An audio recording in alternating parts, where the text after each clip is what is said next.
salaamaaleykum suñu internet yi ñuy suivre ci Référence Actu ñu ngi leen di nuyu di leen dalalaat ci seen émission autour d'un café tey ñu seet ci benn ndaanaan benn champion benn ku am solo fii ci Sénégal muy Simon Mohamed Kouka di rappeur di rappeur di activiste nekk ku am baat fii ci réew mi Mohamed ñu ngi lay nuyu. waaw maa ngi di wax waaleykum salaam di leen delloo nuyoo yi et di leen remercier ci invitation bi. ok xam naa fu ñuy commencer dañuy ñëw sur ta personne mais dama bëgg ñu wax ko ci ñetti Simon bis bi Klein la ñuy tàmbali après ñu wax Simon 99 après ñu ñëw ci Simon Y'en a marre. bu ñu tàmbalee ci bis bi Klein tàmbali ba la mooy tàmbali carrière bi. mooy tàmbapat ba. nu mu commencé lu ko dugal ci rap ak nan la dewree. waaw bis bi Klein ñun école la ñu commencé bu ñu nekk collège ñu ngi woon CM Soumbédioune ak Carbo Bokar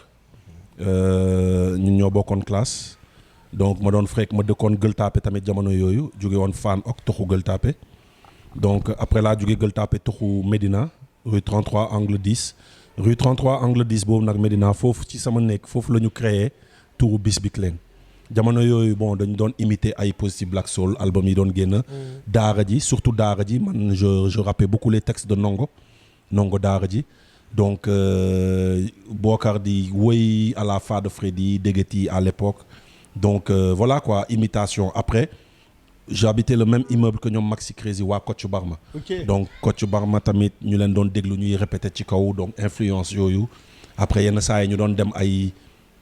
nu mu tuddati ay fuural moo doon am.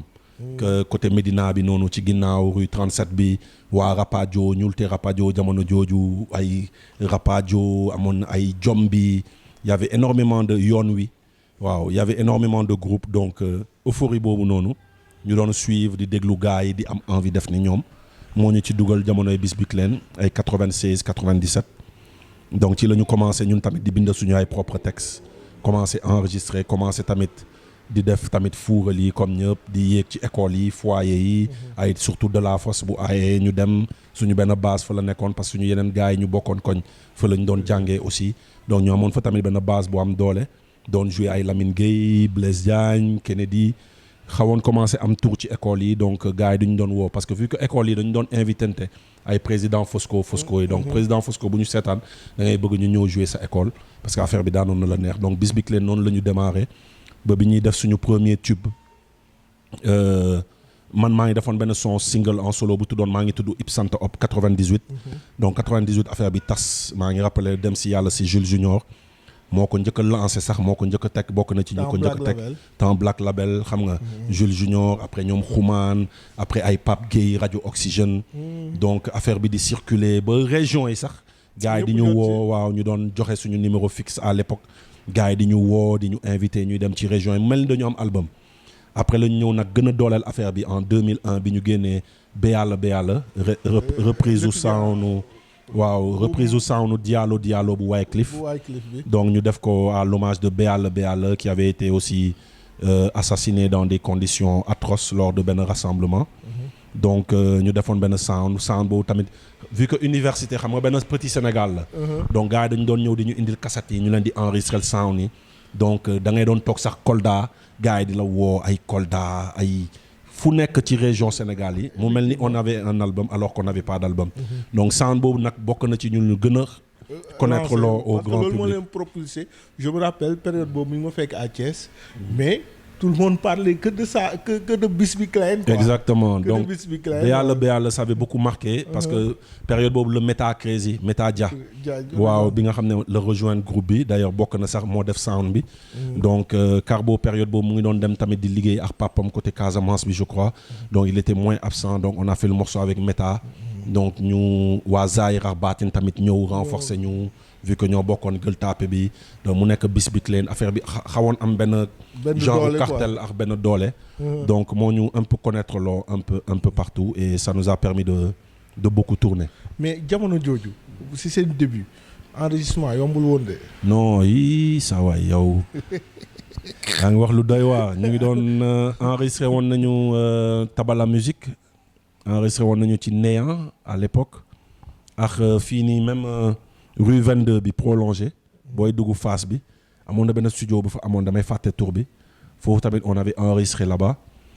et on avait mais Béyal ñu ngi ko enregistré woon studio Dëgg Daaj ak Diggi ñoom Diggi waa Expo ils avaient un studio au Parcelles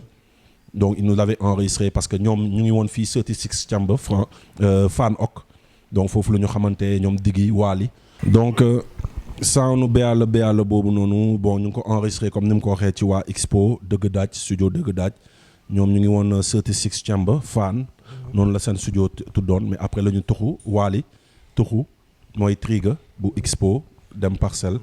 donc foofu la ñu ko enregistré gratuitement même ah ils l'ont enregistré gratuitement Ama Diop à l'époque tamit moo joué woon mélodie yi musique bi et tout donc sound boobu tamit bokk na vraiment ci lu taal Bisbiclane un peu partout gars yi retenir nom bi quoi. Man après laa dem en 2002 laa dem Kaaw. Voilà pour des raisons familiales donc ma dem Kaaw. ok dinañ ñëw mais au début qu'est-ce qui a fait que Simon gëm ni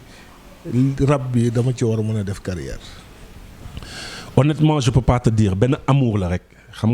nga am amour ci dara nga am passion mu nekk ci yow day mel ni da ngay sentir ba pare xam nga ngay def dara muy épater ay nit di intéresser ay nit. moo xam ay mag ay xale. man je me rappelle très tôt quand j'écrivais ay naka la nit mënee yéene moromu nitam lu bon est-ce que nit njaay war naa joxoñ doom voilà fàtte naa sax texte bi très tôt. Un ndongo daara ji qui me disait boy tu tiens le bon bout et imaginez kenn koo xam ne bokk na ci loo influencé nga rap wolof un ndongo qui te dit ça tu vois je me rappelle à l'époque Biba Arif Biba nekkoon ay nooni noon ñoom taf nooni noon xam nga ay Omzo Lyrical Mujahideen très tôt ñu gisoon benn affaire ci yow tu as une façon de rapper benn flow benn accent xam nga ak sa wolof bi ngay ni nga koy làkkee ak t'as un truc boo xam ne c'est particulier c'est différent tu vois ak sa diction leer na donc ngay dégg loolu ngay dem ba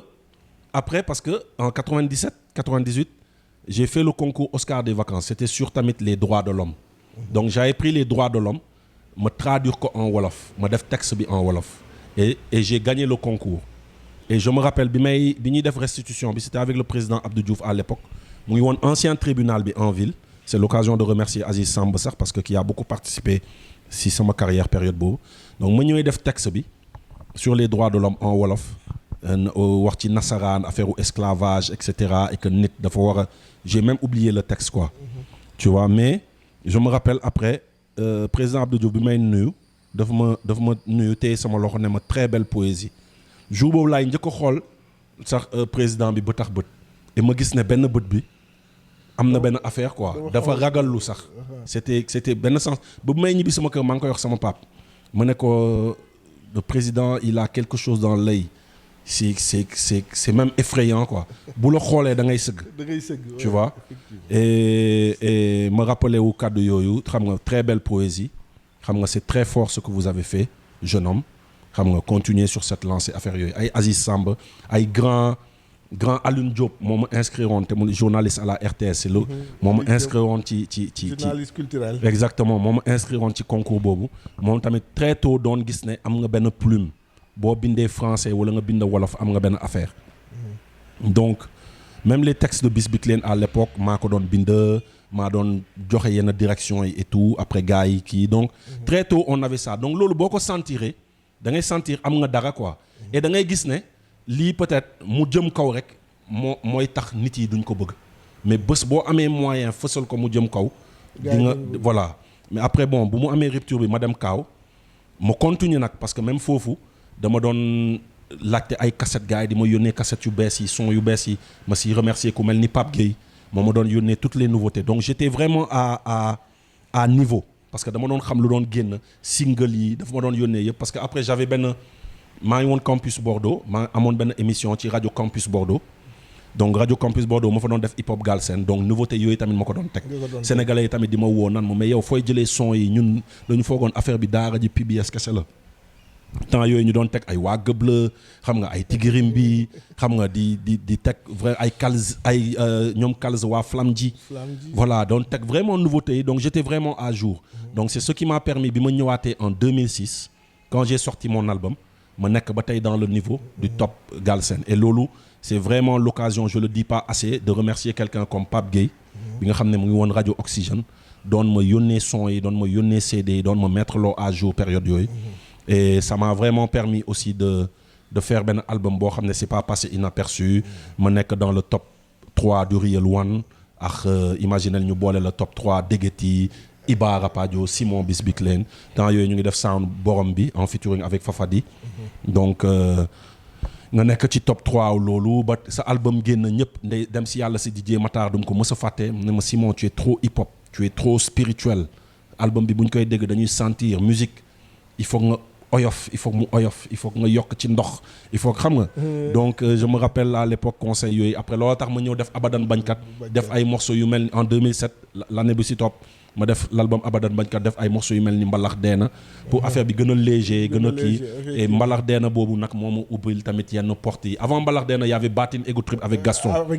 parce que Gaston était vraiment dans le top du top période boobu noonu nga ñëw def Batin Ego Trip ak moom tamit rap fa loo xam ne waaye bas Gaston dama ko dóor galgal ay galgal yoo amul fenn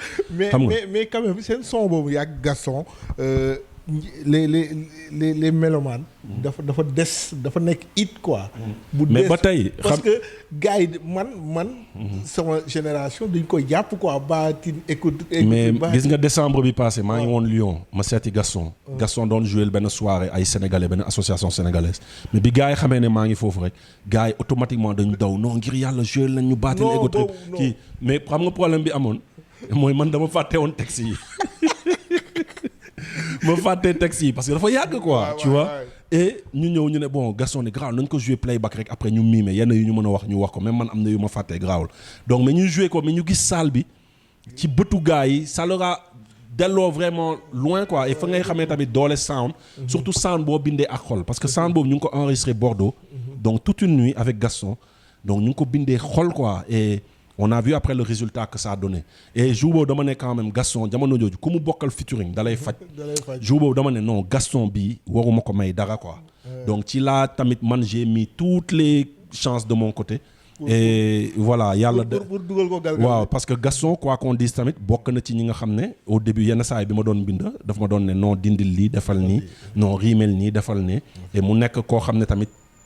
branché na ma un peu ci hip hop bi moo ma yóbbu un peu moom ak moo Bourba seen kumpa ñoo ma yóbbu un peu fu nekk jamono yooyu ci banlieue bi ay présenté ma waa Gëble waa Tigirim bi ay waa Flamji je me l'appelle à Sikki Sak Thiès waa Sikki Sak donc moo ma présenté ñooñu ñëpp et il m'aidait beaucoup tamit di ma naan écriture lii la lii dindil lii yokkal lii donc ma def benn morceau bu mel ni Batin Ego Trip mu yegg niveau boobu c'était vraiment tamit un honneur ci man et boobu tamit ça nous a permis de nous faire connaître mais après laa def ay Mbalax Deena tooñ Mbalax maa ni un peu et loolu moo ma ubbil buntu grand public yi da ngay dox sax gars yi na waaye kii moo fuy yow yaa bëgg a rey suñu mbalax national bi donc j'ai vu que j'ai réussi mon coup parce que je me rappelle période boobu mos nañ la invité ci benn rajo ngay wax retour yi ngay am ci yenn mbalax yi la doon woo naa la booy bu ñu fonto xam nga dama doon nekk rue 22 ko ñu waa 5-5 non ko ñu mbay jey fay bi je me rappelle may romb booy tëggkat yi foofu waaye booy naan waaye ban Mbalax Deena waaye xala waaye yenn saa yi sax booy saaga xam nga ma ree rek xam nga romb yenn saa yi nag mu tomb maa ngi siy jégalu yenn saa yi mu tombé woon ma nekk tamit ci ay état d'esprit yoo xam ne da ngay wax ak man rek ma tourné taxaw xam nga affaire bi yegg beneen niveau mais bon pour gars yi xam ne rek yëfu xale la am na kenn si ñoom sax boo xam ne daje nañu yaa 2-3 ans ñu jàmm sante waat fekk xam nga rek période boobu mën na leen li ngeen comprendre loon moo doon moyen pour man ma ñëw atteindre un peu la masse des Sénégalais parce que quand tu touches au mbalax national ñëpp lay xam waaye dégg nga booy boobu noonu saaga mbalax bi jël Viviane di ko raxasloo ay xawma lan jël kii di ko defloo jaaykatu ñebbe kee nekk kii mais kii yabaate na donc xam nga communication man comme moom dama ci mës a focus et je savais que si je faisais avec l'inspiration de DJ Matar à l'époque si je faisais benn morceau bu mel ni Mbalax Deena ça allait m'ouvrir voilà énormément de portes et ça allait me permettre de installer wu ci subconscient au Sénégalais yi quoi waaw parce que duñ ko fàtte. après ñu gis ba nga jógee Bordeaux nga ñëwalee loxoy neen nga ñëw ak Jolof for Life 9-9. mu nekk benn affaire boo xam genre révolution la ñëw nga ak sa label mais nga ñëw ak marque yëre casquette dàll sax ñu ko doon sac tout ça mu nekk quelque chose bu bees quoi. Effectivement parce que période boobu noonu je me rappelle 2007 ci la ñu lancé sama album bi amoon ay Baatin Ego Trip ci la ñu lancé waale label bi Jolof for Life avec l'aide de Daniel sama cousin il était là d'ailleurs ce matin moom laa tuddee sama taabu góor bi donc bi ñëw ne ma mais il faut qu'on fasse comme ça se passe aux États-Unis ak comme ça se passe en France xam nga pourquoi tu ne crées pas ton label parce que bi may def Dige Bor la 2006 affaire yi dafa dëgëroon benn peeru dëgër boo xam ne dama ko woo ne ko Daniel j'aimerais sortir mon album et j'ai vraiment quelque chose qui peut faire mal mais il me faut des moyens parce que il me faut lii et cetera donc mu yónnee ma moyens yooyu ma génnee album bi après affaire yi moyens yi sax xawoon cëx après ma dem seeti Maestro Sega donc Maestro Sega sax moo dupliqué c'est l'occasion de big up sama grand frère Maestro Sega démb rek ñu ngi déggante d'ailleurs il prépare son anniversaire le 20 à Notre-Dame du Liban le 20 bii nii donc di fa jox rendez-vous ñëpp ñun dinañ fa nekk pour lui rendre quand même hommage donc mu jàppoon ci période boobu donc après quand j'ai voulu faire des clips à chaque fois tamit dama doon saa yu ma cangee rek dama doon woo sama frère bi Daniel donc Abadan Bañkat tamit bu mu ñëwee album bi 2007 ma woo ko rek mu ne ma mais Simon est-ce que à chaque fois que affaire yi kii on fait des trucs mais pourquoi on ne fait pas à l'américaine wala comme au truc créer label et période boobu maa ngi woon Bordeaux di def va-et-vient période boobu nag laa décidé ñibbisi définitivement jógee Bordeaux ñëw installé wu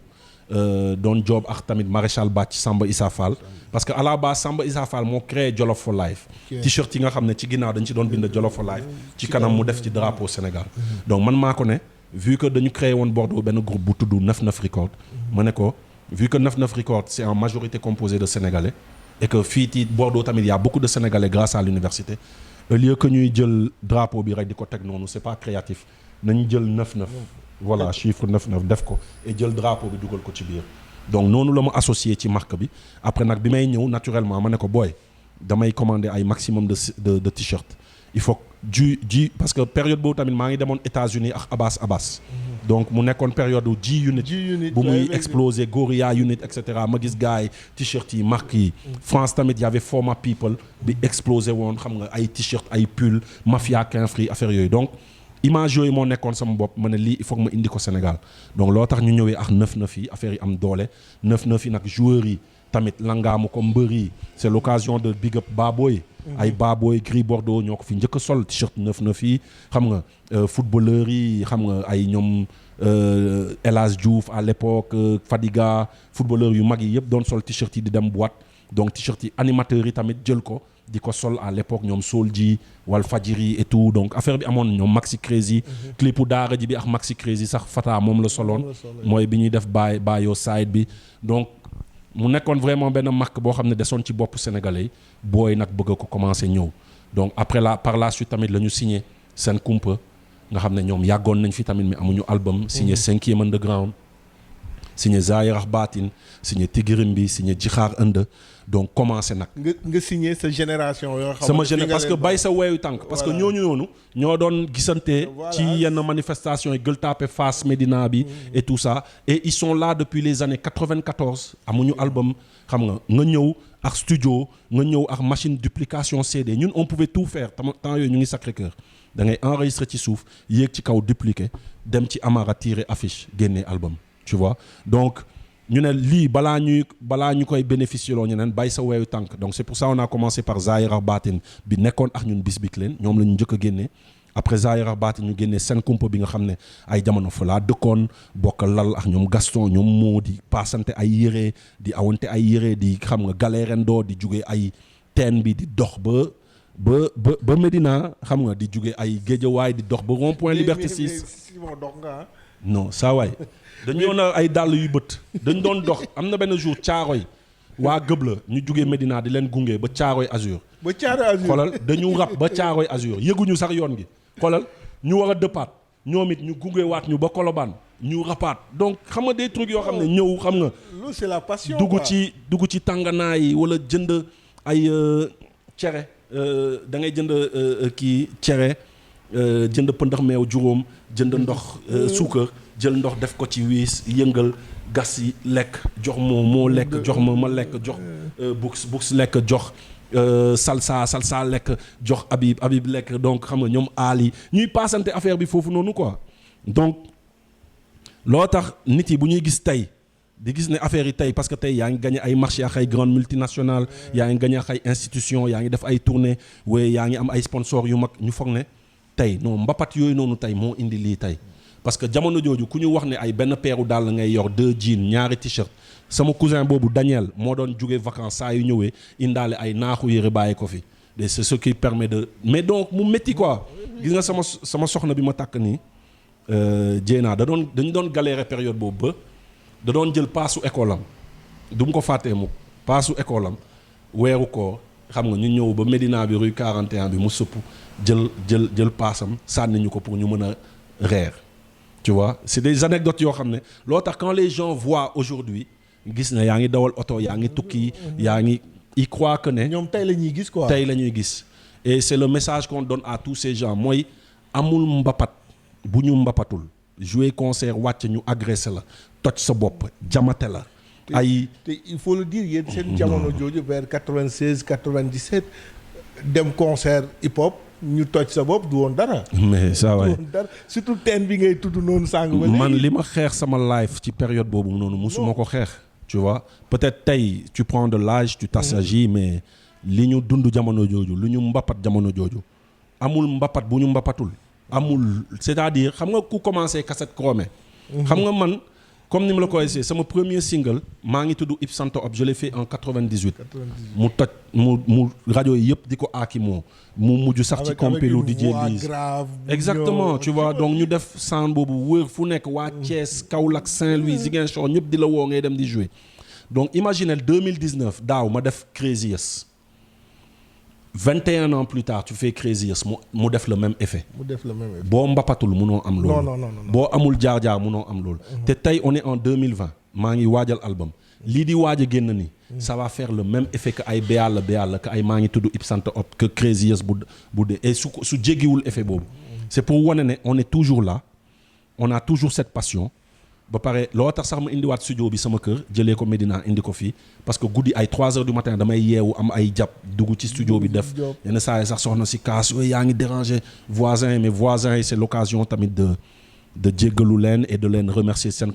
compréhension parce que yenn saa yi ma wàcc ñu ne ma non Simon dégguñu dara te xam naa ne maa ngi di déranger mais ils me disent non dégguñu dara y a pas de qu'inquiète continue et cetera donc c'est vraiment l'occasion tamit ñoom Tata Eli xam nga tonton David remercier toute la famille ñoom Demba Matar gars yi nekk ci suuf et tout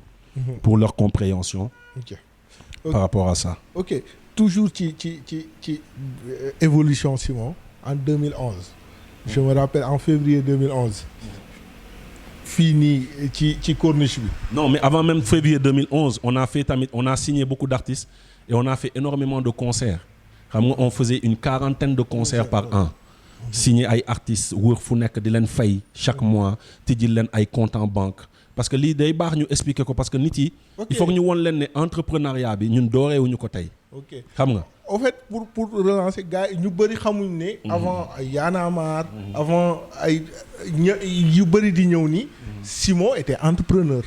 exactement c'est-à-dire au-delà de sax t-shirt yi ñu ñëw ak Jollof for Life au-delà de album yi ñu doon produire au-delà de contrat yi ñu doon signé ak ay grandes boîtes comme ay Orange ay CMS ay à l'époque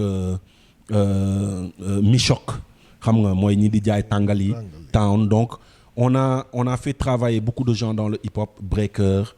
graffeur DJ di fay gars yi signé plus de 80 artistes di leen fay chaque mois pendant 6 mois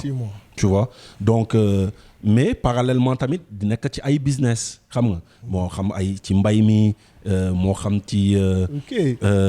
conteneurs yi am na suñu benn copain bu nekkoon Chine ñu koy wax Babacar Gueye te mu doon football Metz avant gaucher bi mu demee jouer Chine wax ñu ay business yi fa am ñu boole suñuy force di indi ay conteneurs di jaay di kii donc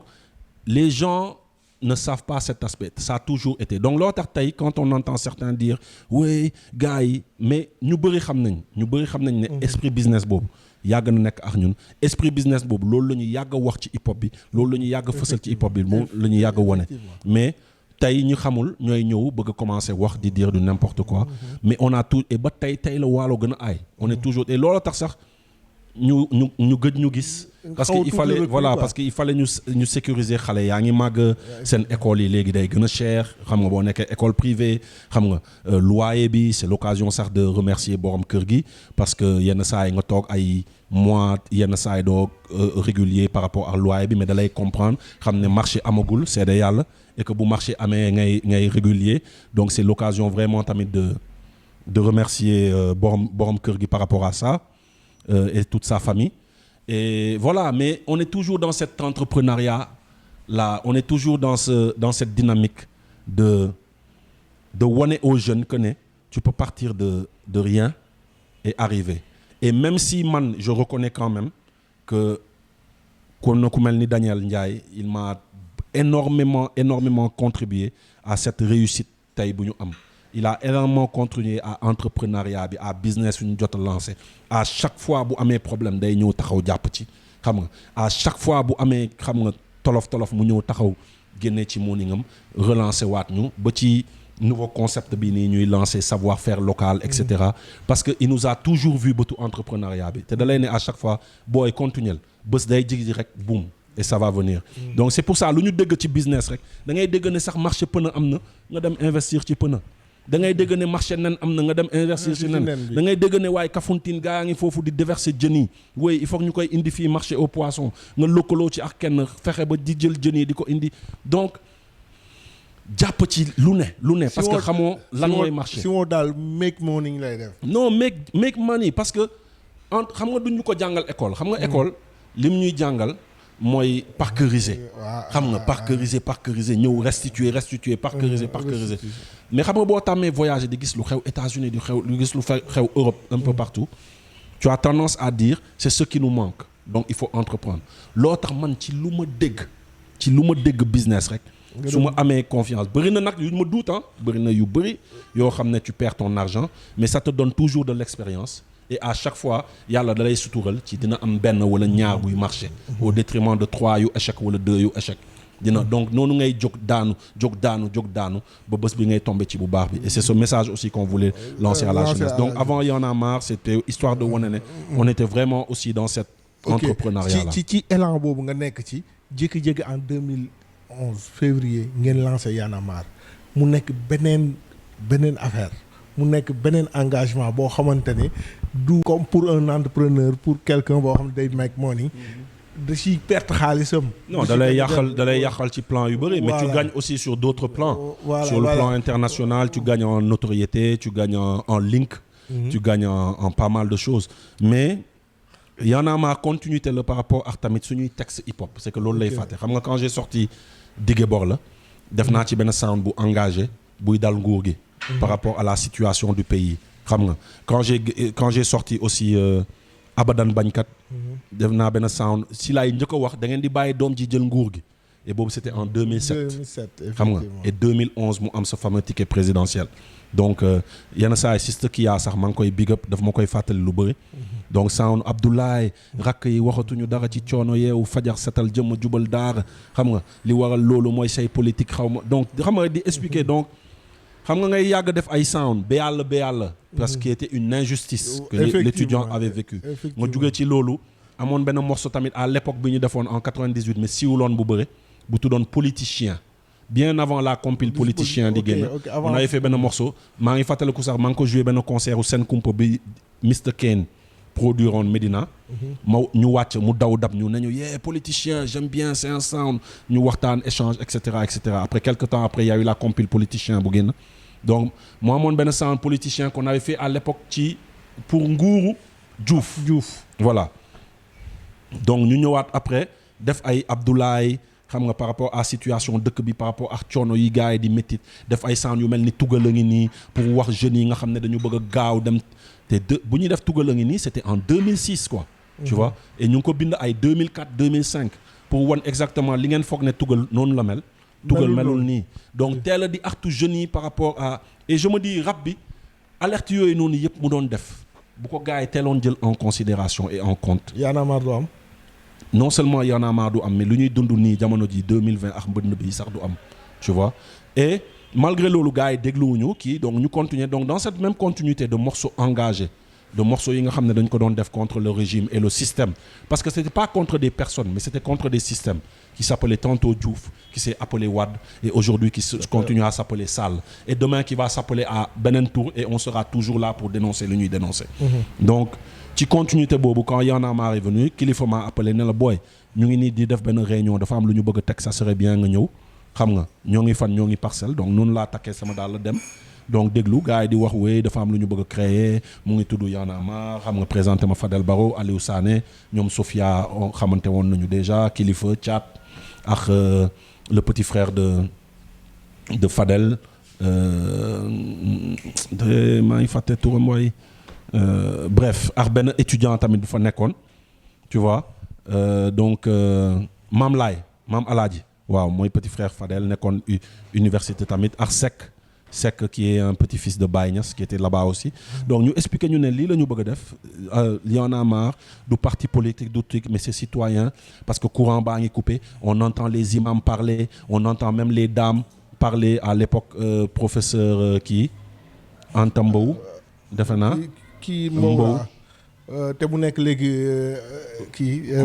présidence conseillère donc doon ci wax et on n'entend pas la jeunesse il faut que ñu dëgg jeunesse bi xam nga jamono yooyu mu amoon ay tiraillement gars yi naan yéen journalistes yi da ngeen di bind ay articles yoo xam ne la majorité des sénégalais duñ ko bind journalistes naan yéen da ngeen di rap loo xam ne si seen jargon yi kenn déggatu ko tey ay clash ngeen gën a def affaire demee noonu donc il fallait qu'on fasse quelque chose et ñun c'était une continuité de joindre l'acte à la parole à l'acte même sax la ñuy wax waaw l'acte à la parole donc ñu commencé wàcc ci terrain bi def ay sensibilisation porte à porte première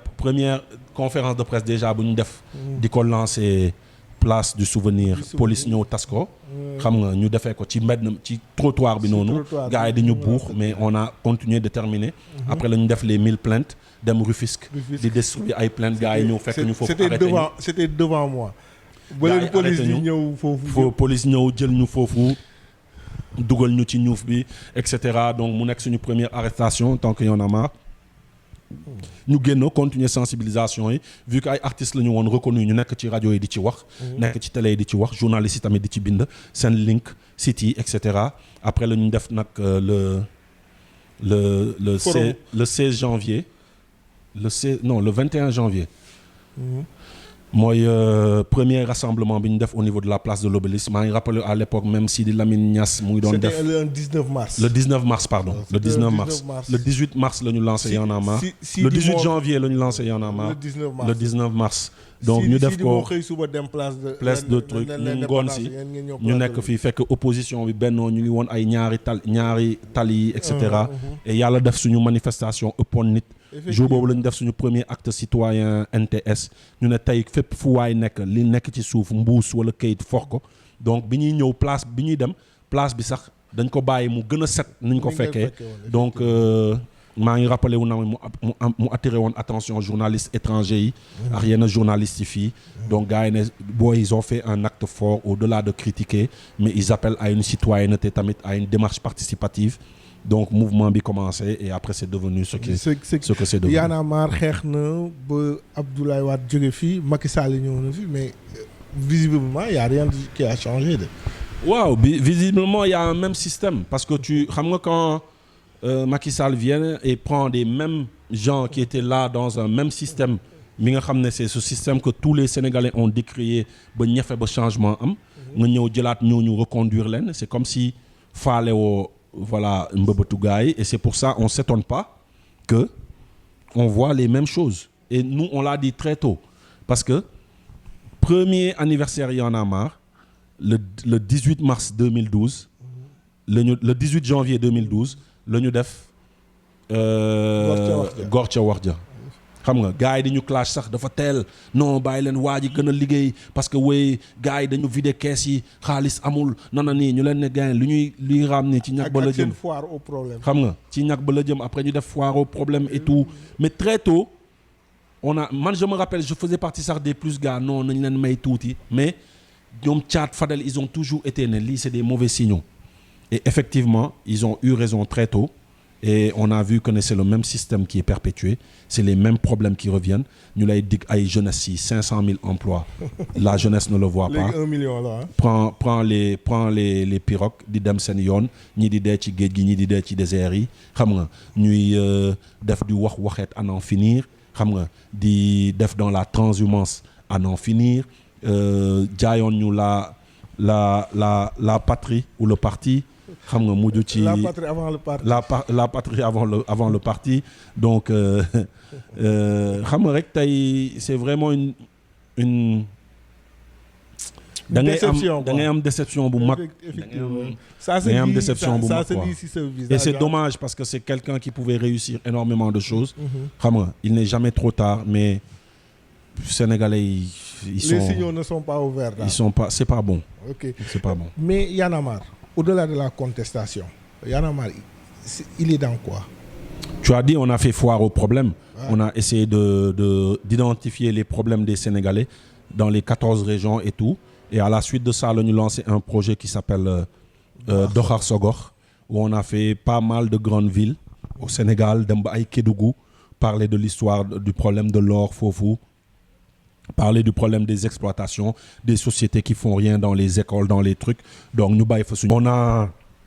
fait ça aussi à Bambey avec Madame le maire Aïda Mbow à l'époque. On a fait ça à Ziguinchor. On a fait ça ici à Dakar avec le monsieur le maire Khalifa Sall. On a fait ça à Linguère, wow, à Linguère avec Aly Ngouille Ndiaye.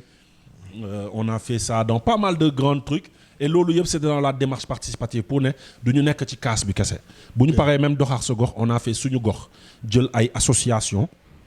yi nga xam ne amuñu moyen mais bëggoon dérouler ay projet seen gox. comme ay réfectionner ay lieux yoo xam ne dañ fa doon këpp tour mbalit gars yi jëlaat ko def ko benn place publique tabax fa ay banc ñu dem ut ak suñu benn partenaire GRET. benn ONG bu tudd GRET donc ñu wut ay subvention ñëw subventionner association yooyu boo demee tey ay Médina Gounass di nga fa gis lu fa gars yi def planter fa tamit ay garab. boo demee dans le littoral côté. Bargny.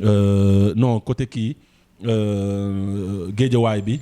ci allée boobu yëpp nga gis les scouts du Sénégal ci la ñu planté ay cocotiers un peu partout tout au long de la mer pour tamit lutter contre l'avancée de la mer et tout.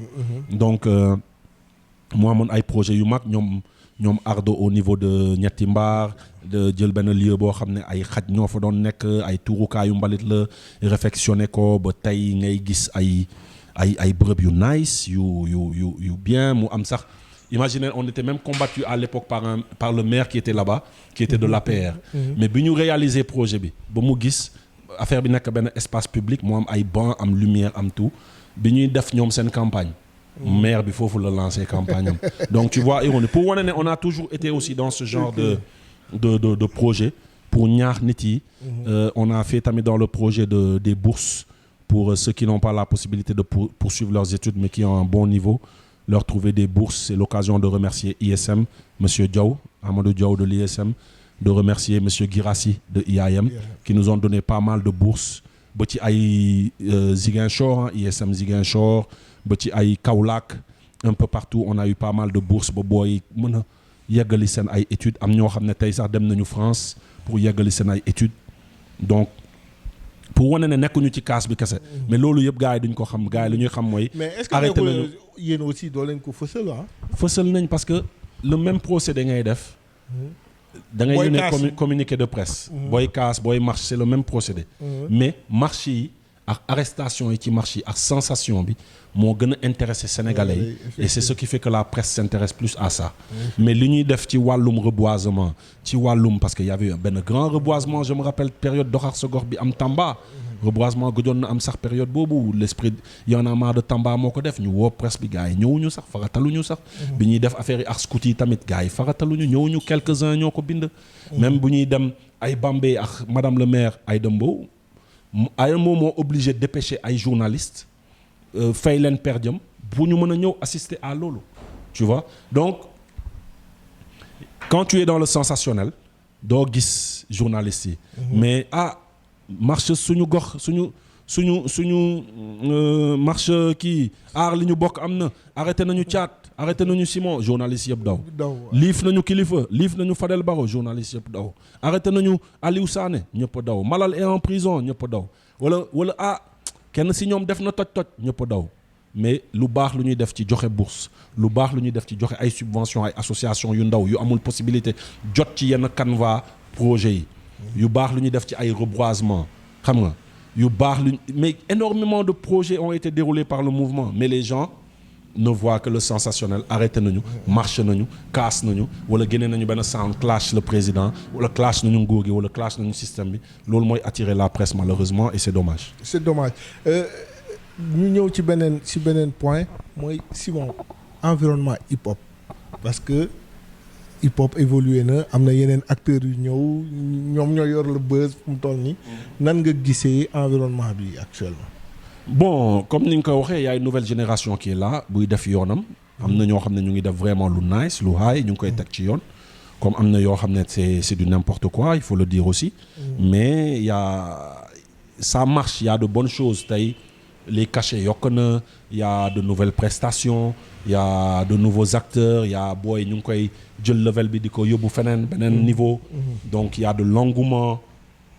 koo ci gis tey entrepreneur nga parce que yor nga sa home studio minimum yaa ngi embauché 2 ou 3 personnes ñu ciy liggéey donc alors que jamono ñun bu ñuy lancé wu yooyu yëpp amul woon donc tey home studio yi tey da ngay gis ay concert ay plus de 30 voire 50 personnes ñooy liggéey autour du concert tu vois ngay gis gars yi di jël yoonu grand théâtre bi xam nga di ko sànjaafu di alors que avant gars yi ñemewuñu ko woon noonu donc ngay gis yenn scènes yi stades yi et cetera et surtout en région parce que tey la fierté mooy lii xew ci région yi gars yi duñ ko wane fii lu baax lu bëri mais ngay dem tey comme Matam y a benn MCU à Matam une maison des cultures urbaines qui fait beaucoup dans la formation des jeunes foofu noonu qui organise pas mal de sessions de formation pas mal de concerts pas mal d'échanges nga dem Rosso moom ñoom Bamso Rosso ak seen association ñoom tamit ñu créé MCU bu Rosso moom benn maison des cultures urbaines buy def ay formation d'ailleurs ñu ngi fa war a dem nii sax pour décembre pour def yenn formation yi nga dem Sédhiou tey ñu am seen studio te Sédhiou avant amuloon studio mais tey am seen studio am seen immeuble di fa def aussi beaucoup de formation di organiser benn festival nga dem Casamance y a Casa Culture Urbe ñoom tamit ils se débrouillent avec les moyens du bord di teg nga dem Kaffrine mu am ay ñoom Big Soldier nga dem Saint-Louis waa Ñuul Cook tamit ak seen festival ba ci Koundakamba di organiser tamit ay sessions donc y a nga gis benn au-delà de buzz y a beaucoup de formation tey mu am benn collectif bu tudd We Management di former ay managers yu bëri di dem di liggéey ak yenn managers yi ci région yi di leen won naka la ñuy bindee projet naka la ñuy accompagner projet naka la ñuy exécuter naka la ñuy defee bilan narratif bilan financier et cetera donc loolu c'est pas trop dans le buzz mais ay affaire la yu xew avec la maison des cultures urbaines de Ouakam qui a tout insufflé quand même moo insufflé tey ba mu am maison des cultures à Matam ba mu am donc gars yi di ci yàgg liggéey avec les structures yu mel ni Africulture urbaine yu mel ni Optimis yu mel ni Studio Sankara yu mel ni Kaay Fecc yu mel ni Doxandem Squad tu vois yu mel ni ay We Management ji hip hop bu Malal ñun 99 xam nga donc ay G-Bass bu ñoom les DJ donc we are DJ ak ñoom DJ Paul gars yi di fa def ay sessions de formation affaire yi di jëm kanam et même su loolu fësul yow quand tu vois tey niveau bi fu mu nekkoon ak tey quand tu vois quelqu'un un jeune comme Pape Latir qui était à Kaolack qui parvient aujourd'hui à t'écrire un projet dope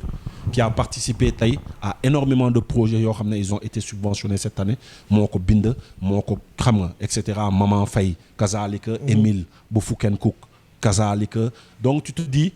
au-delà du buzz am na leneen lu important li nga xam ne mu ngi xew ci suuf même su amul buzz mais les jeunes se forment les jeunes sont bien encadrés ñu ngi koy teg ci yoon et d'ici 5 ans 10 ans tu as l'espoir que ne dina am benn industrie quand même musicale buy am ci Sénégal. Parce que industrie musicale boobu foofu laa bëggoon jëm à quand fan lañ fi yegg wax nga léegi les prémices mais est-ce que loolu rek doy na pour ñu yegg ci industrie musicale. je me dis que nu muy demee nii bu gars yi continuer di former wu parce que xam nga lépp xam-xam moo ko mën a teg. ak moyen surtout moyen moo mën a teg ba ñu am industrie et il faut tamit que l'État assainisse le milieu tey grâce à la SODAV quand même ñu ngi def benn jéego bu extraordinaire même s'ils sont décriés mënul ñàkk par certains mais ñu mel ni man on voit qu'ils sont en train de faire un job extraordinaire et que si ce job là continue déjà rek ku génnee sa album def bruit mu am single buy jaar fu nekk di nga mën a lekk xaalis parce que avec les droits voisins qui arrivent nga xam ne tey douane lépp lu fay jaar lu am support musique day am benn taxe bu ñu koy prélever moo xam auto yi moo xam clé yi moo xam disque dur yi ordinateur yi casque yi whatever lépp lu am support musical rek day am taxe bi ñuy prélever dugal ko ci SODAV donc si cette gestion se passe bien mu am benn transparence gars yi liggéey correctement avec tamit ces jeunes là qui sont là en train d'insuffler une autre dynamique en matière de formation en matière de management et de leadership mën nañu dans quelques années prétendre am industrie inchallah mais là booy yi nekk léegi di dafa am benn phénomène bu juddu y a un mois mooy Kamasutra Akatsuki ay boy ñu gis ni seeni vidéo ñu def benn son bu nice quand même gars yi di leen partager sur les réseaux sociaux mu dox quoi ñu gis ni am na beneen groupe ki buy wax ni moom it waaw bon am xëccoo bu je sais pas trop ñoom ñaar histoire yi nu mu demee mais li ma la mën a wax mooy ñaari groupe yi yëpp ils ont du talent effectivement ñoom ñaari groupe yi yëpp MCs yu composé ñaari groupe yi ils ont extrêmement du talent et man gëjoon naa am sensation bi ma am en regardant vidéo ñaari groupe yooyu il faut dire ça mais comme ni ñu koy wax rek ci liggéey lañ ko teg ci passion xam nga ci job maintenant bu mu yem foofu nañ ko yóbbu feneen parce que loolu rek doyul parce que tey avec l'avènement de internet les réseaux sociaux tout peut arriver da ngay def benn affaire fii États-Unis jot ci tey États-Unis barde ci tey mu mën la yóbbu benn level tey te booy ils maîtrisent ces réseaux sociaux là même ñun ñii dañ ci yéex man temps yi laa commencé sax di ci gën a fës di ci jéem a def sama kamtalaay kattan di publier everyday mais booy ils sont H24 sur ces réseaux sociaux ils le maîtrisent di wax ak ku nekk ci àdduna bi xam tamit lu xew lu bees li génn style yu bees ay drill ay affaires yooyu noonu yëpp et booy ils le font à la perfection maintenant ça rek ça ne suffit pas il faut que ils soient bien encadrés, qu'ils aient des managements et des staffs bien calés et qui puissent leur tracer une voie et une route qui va les amener loin. Parce que le buzz, ça ne suffit pas pour s'en sortir. Mais c'est ce qui est dommage, moi, même au-delà des rappeurs, les artistes sénégalais, n'importe quel qui, ils ont buzz le new. Wow, mais ça ne suffit pas. Buzz, ça dure quelque temps. Ça ne suffit pas. Il faut un plan de carrière. Il faut un management béton. Tay xam nga avant ben management nga doon am tem nga ne sax am naa impresario genre affaire yu demee noonu mais xam nga tey da nga soxla community management da nga soxla kenn kuy coordonner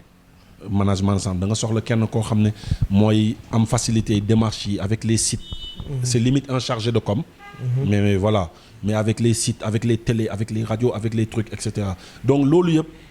da ngay soxla benn staff da ngay soxla vidéaste yoo xam ne tey mën na la defal ay vidéo daggal la ko taf dugal la ko sa Instagram wala sa Facebook en un clic etc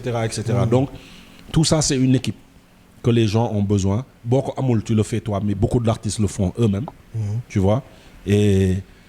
tey il faut ce tout là pour pouvoir aller très loin et tamit une vision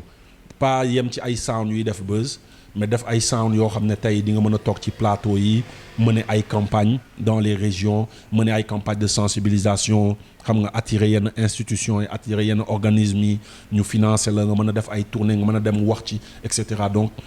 il te faut tout ça tey boo ci bëggee génn quoi il faut une certaine vision. Ok, il faut une certaine vision ñu jeexal ci aspect boobu ñu dugg ci beneen ci dernier kii bi mooy l'immigration clandestine. Il y avait une première vague en 2005-2006 ñu foog ni jeex na malgré Covid bi ñu gis ni vague bi dafa gën a am doole quoi boo yaa ngi dem ñii ñu ngi dee ci géej gi te état bi kenn déggu ko. waaw ça s'explique mais comme ni mu ko waxee ci samay interview yëpp rek xam nga la les responsabilités sont partagées du état am na ci une très très grande part de responsabilité mais du état rek comme ni mu ko waxee temps yëpp man dama tàmm di wax on est tous coupables ñun ñëpp on est coupable. Pourquoi je dis ça? Parce que les agressions envers ces jeunes qui sont désespérés fu nekk lay jóge. Tu vois te waaye vaurien nga doo dara mënuloo ma sax jëndal saaku ceeb. mënuloo ma sax jëndal gaz xam nga donc di agresser booy doom yi di agressé waaye gis nga kii keroog doomam mu ngi nii Espagne la nekk wala Italie la nekk yónnee na ko oto jëndal na ko or di ko jëndal ay jesner xoolal ci xew bi keroog mu ngi fa ne ñañ man ma ñëw ak samay sagar ak kii yow mënuloo ma dara xam nga booy buy dëgg loolu da ngay xolu da ngay ñëkk et tu préfères risquer ta vie boo amee jom. et bu ñu la nee jàngal da nga jàng bu ñu la nee liggéeyal da nga liggéey même si tamit y a beaucoup de jeunes aussi qui sont coupables.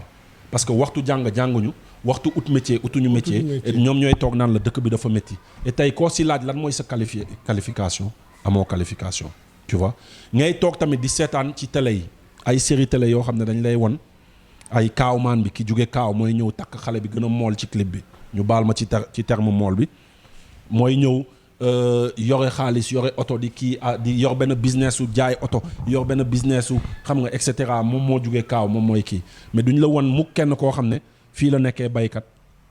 ba génn ci ba am yëpp donc exemple bi ñu lay wan mooy kaaw la jóge ñëw doxaan ci xale yi am ci xale yi takk ci xale yi yor oto yi yor appart yu yànje yi et cetera booy bi di seetaan loolu violence bi mooy kaaw moo ko yor quoi fii yoru ko donc je préfère risquer ma vie dem ci kaaw gi ngay toog ci koñ bi sax ñu lay wane ne fashionoo waaye li nga sol fashionul waaye man gis nga Dolce Gabbana laa sol xam nga ay snap yi ay statut WhatsApp ay statut Facebook yi fil d'actualité yi et cetera Instagram bi loolu la waaye ku gën a fresh waaye gis nga dama fresh waaye from Tommy Hilfiger from xam nga Dolce Gabbana from Louboutin dàll yi et cetera donc on ne valorise pas ce qui se fait ici on te montre que ce qui vient de là-bas donc agression yooyu noonu yëpp plus xale yu jigéen yi matérialiste munoo ma yor xam nga parce que munoo ma sax jëndal cheveux munoo ma jëndal iPhone bu bees munoo ma jëndal lii xam nga ku jóge kaaw ñëw kooku lañ koy langal parce que kooku tamit il est un peu coupable parce que bëri na si ñoom ñi nga xam ne dañuy àbb xaalis fële ci ay crédit yu ndaw ay boîte de crédit yu ndaw man à mon époque je me rappelle ay Finaref ñoo fa nekkoon ay CTLM ay Fnac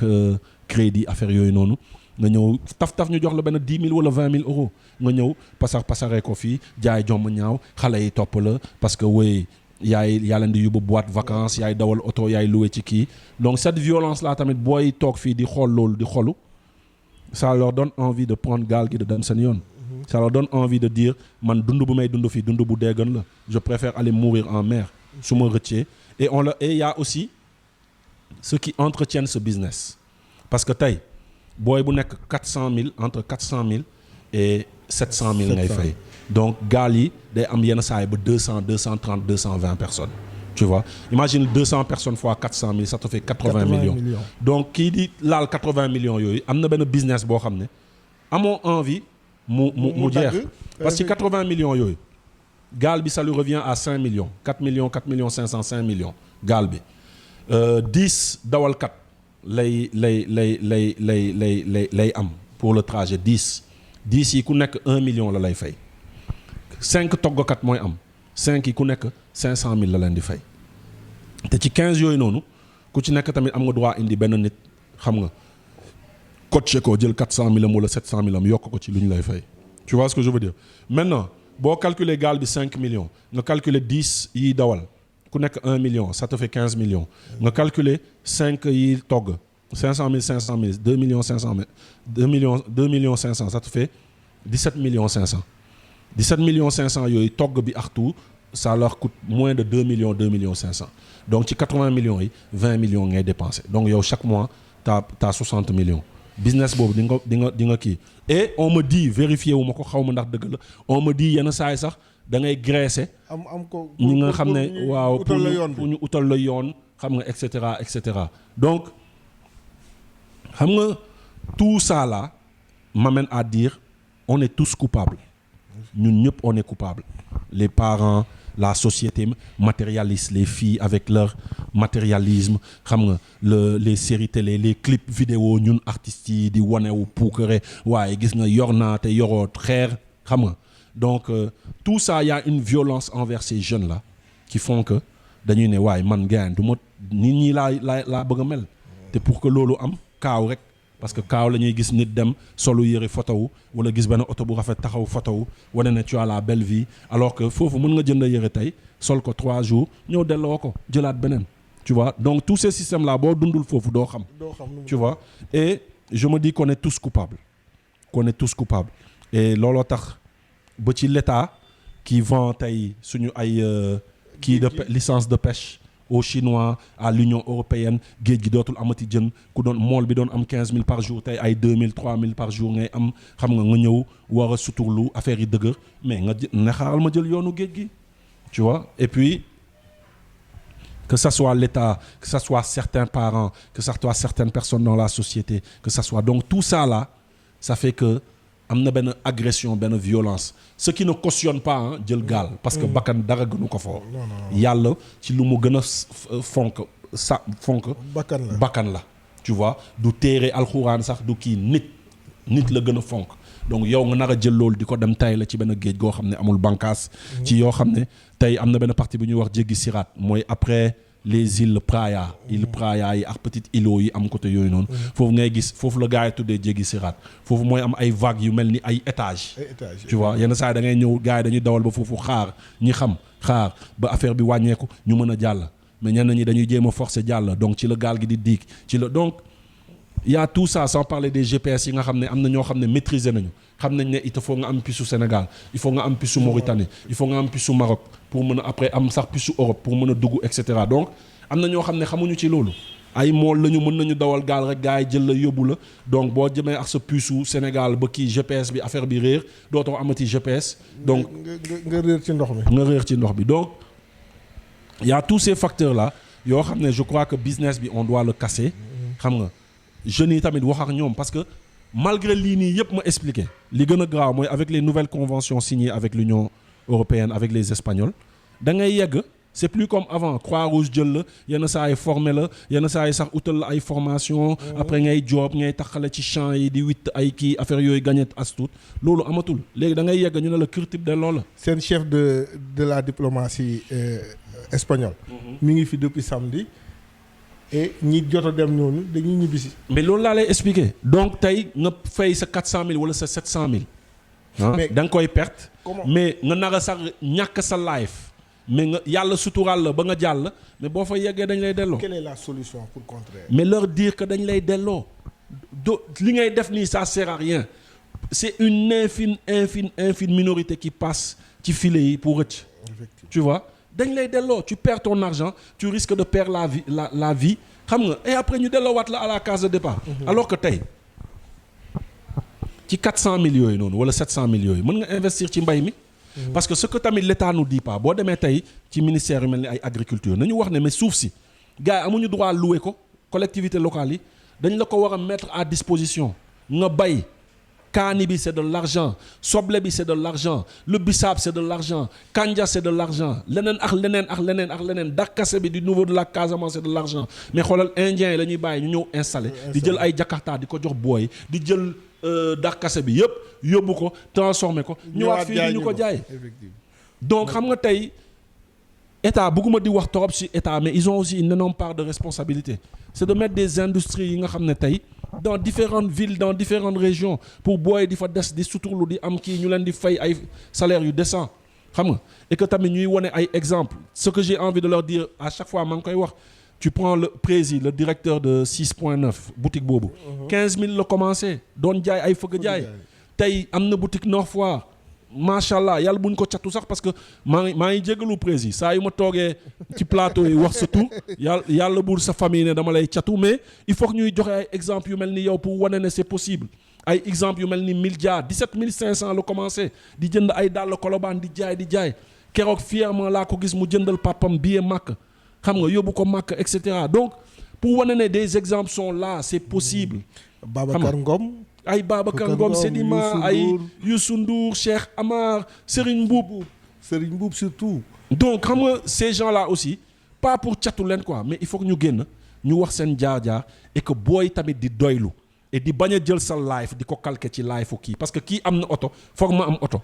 kii am na jabar ju rafet waaw oui dem na kaaw peut-être ñëwaat wala kii non li mu am dama koy am. waaw mais non mën nga dem kaaw ça se passe pas comme ça man bi may mujjee France côté Porte la Villette mais énormément de Sénégalais laay gis ci feu rouge yi ñuy yelwaan ay am na ñoo xam ne dañ lay xàmmee sax daw di làqatu xam nga di yelwaan ay 1 euro 2 euros pour añ mais image yooyu kenn du ko selfie kenn du ko wone il faut ñu woot gars yi tamit loolu moo fa am parce que mën nga rëcc sax dugg ci biir France ak Espagne wala Italie bu njëkk ba du bu tey quoi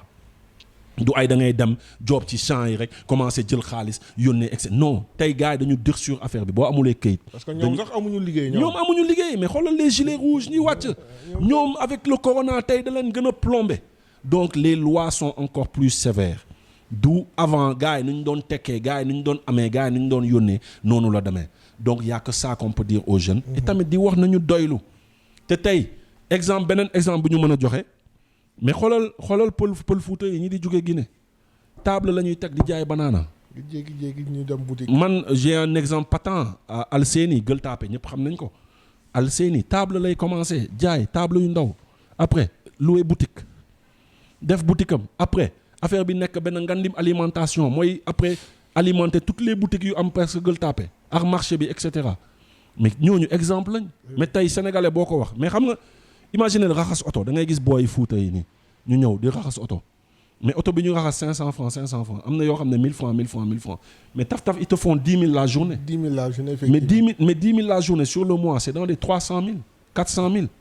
vite fait. loolu nga koy épargner après mën nga ci ngay gis après booy jënd benn clando commencé dawal après affaire boobu noonu mu dawal benn taxi. après commencer te fu ñuy raxasee la ñuy jàngee oto. donc xam nga tey loolu yëpp tu peux l'organiser. et tu peux créer des filières xam nga et loolu tax may wax gars yi ne leen tant que y a vie y a espoir quoi. il n'est jamais trop tard. bu ñu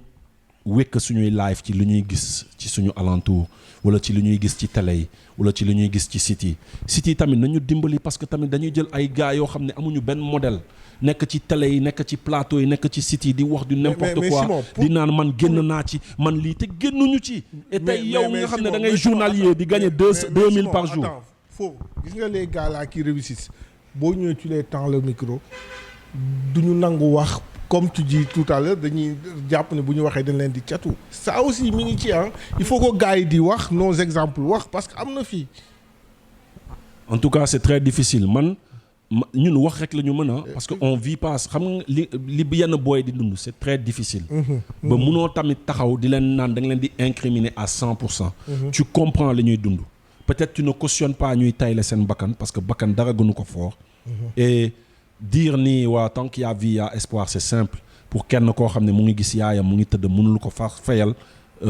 ordonnance wala doomam mu ngi tëdd mënul ko sax fayal ordonnance wala jabaram et cetera xam nga kooku nga koy naan bul dem dul kii gaynde gu xiif du dégg jat tu vois donc li ñu mën rek mooy wax tout en compatissant xam li ngeen di dund mais tant que y a espoir mën nga ci génn te yàlla bu la nee da nga ciy génn ala kuli al même boo nekkee au fin fond du Zimbabwe da nga ciy génn. da nga ciy génn loolu la dañ ko bind sa fii quoi. mais Simon pendant ce temps suñu dernier point pendant ce temps il y a des deals qui se fait au niveau des politiciens. c'est bien man gain li may wax jamono ji mooy c'est bien fait parce que ñun la Sénégalais yi ñun ñoo votel ñuy def deal yooyu ñun ñoo reconduire ñuy def deal yooyu. du ay Zimbabwéen ñoo leen voté du ay Éthiopien du ay Canaries du ay non ay Qataris du ay non ñun la Sénégalais ñun ñooy reconduire le même système. Il y avait un référendum on vous a demandé de voter non gars yi voté oui affaire bi jàll.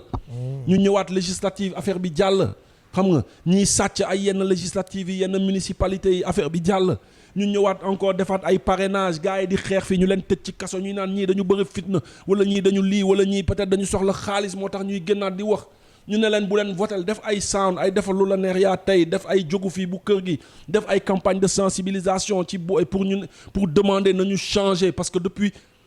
maa ngi xolu sax maa ngi jégalu mais j'aime pas parler de ça quoi c'est nous c'est notre faute parce que l'exemple que j'aime donner mooy ñi ñuy jiite du ñu ay espagnol quoi ay sénégalais lañu te ils sont issus de suñuy banc yu ñuy toog ak suñuy naan caay je te donne un exemple keroog maa ngi koy gis ci net bi da ngay gis benn directeur d'école mu woo photographe ne ko photographe dama bëgg photo élèves yi ñaata nga ma koy defal photographe bi ne ko 1000 francs directeur élève woo maître bi ne ko suba élèves yi na ku nekk indi 1500 dañuy photo maître bi dem ci élèves yi ne suba indi leen ku nekk 2000 francs da ngeen di photo élèves yi ñibbi seen kër ne yaay maître nee na nañu indi 2500 pour ñu photo yaay ji woo jëkkër ji ne ko sa doom de laaj nañ ko 3000 pour mu photo jëkkër gi joxe 3000 yaay ji encaissé téeméer jox 2500 booy bi encaissé téeméer jox 2000 prof bi encaissé téeméer jox 1500 directeur encaissé téeméer jox 1000 francs kii gis nga ñooñu noonu ñooy màgg après ñu dénk leen suñuy milliards ñu koy njuuj njaaj noonu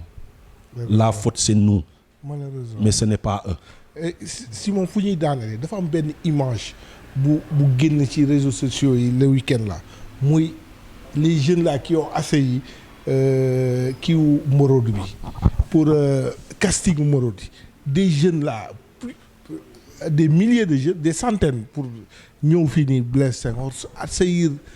kii bi image ba nga xamante ça a été commenté ci week-end bi jeunes yooyu lan moo waral loolu. Mais parce que tout le monde veut devenir star. Tout le monde veut faire une télé. Tout le monde, c'est l'apparence, c'est le culte de l'apparence. Tout le monde veut avoir le buzz. Tout le monde veut avoir le buzz de Pod et Marichou. Tout le monde veut avoir le buzz de Khalima, de maîtresse d'un homme marié. Tout le monde veut avoir le buzz de Idole, de Nyom Gorba. On vit que pour le buzz. On ne vit pas pour construire quelque chose, pour dire que demain on est appelé à avoir des enfants, on est appelé à empire, à employer des gens, etc. Mais on vit pour faire une télé pour que ça waa koñ ne la gis naa la télé nice man loolu tax maa ngi jégalu dina am ñu bëri bu ñu gisee interview bi ils vont dire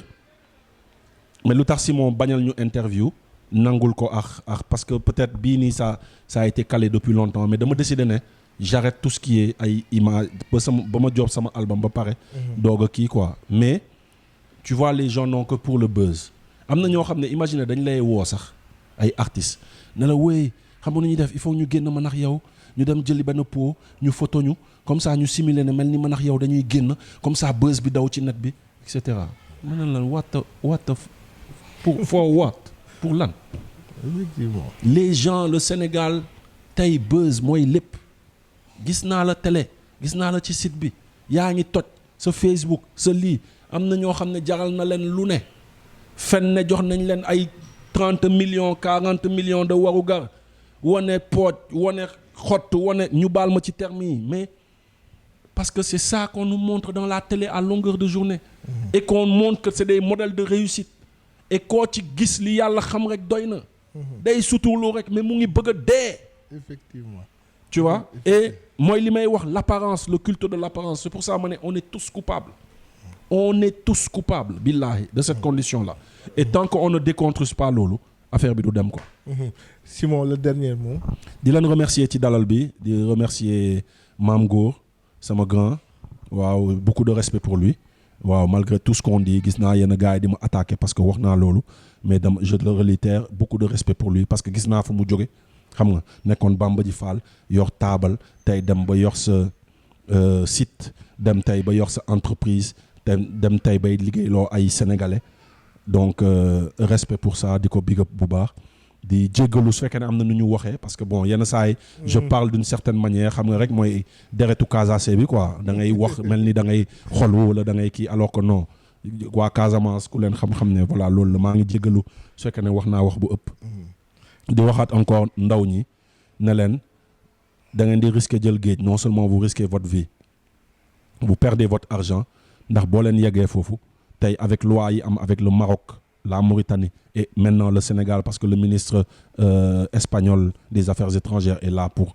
gën a consolider loolu dañ lay delloosi donc au risque soo ñàkkul sa bakkan di nga ñàkk sa xaalis donc bu la dara dugal ci loolu jëlal xaalis boobu nga investir ci table ci jaayum carte ci jaayum gerte wala whatever et que nga suturlu nank yàgg bu yàlla tuddee ne day dikk dina dikk jaajëf